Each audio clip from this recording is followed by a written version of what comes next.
तब फाइनली दोस्तों भोजपुरी के पावर स्टार पवन सिंह जी के न्यू गाना मेहरारू मिलल गाय इ गाना रउरा लोग के बीच में आ गल बाटे और इ गाना कैसन बाटे एकरे बारे में बात करे वाला बानी ए वीडियो में। तब वीडियो में लास्ट तक बना रहो।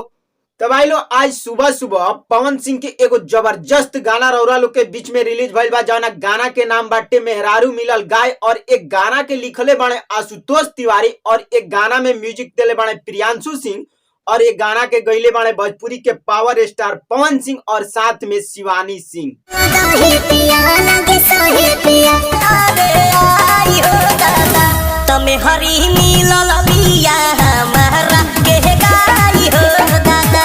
और बात कर जाऊ एक गाना के लिरिक्स और म्यूजिक के बारे में। तब भाई म्यूजिक और लिरिक्स बहुत ही अच्छा बाटे, लेकिन एक गाना के पुराना धुन पर बनावल बा। 2-3 गो पुराना गाना के धुन उठा के और एक गाना के बनावल गइल बा।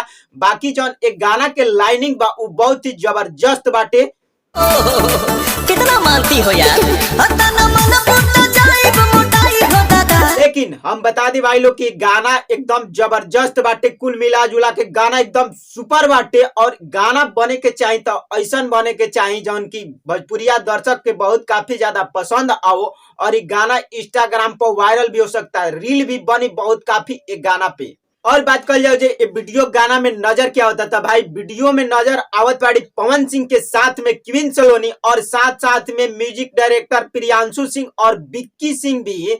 बाकी ये वीडियो में सबके सब अच्छा डायरेक्ट कैले बा, मतलब अच्छा काम कैले बाने लोग।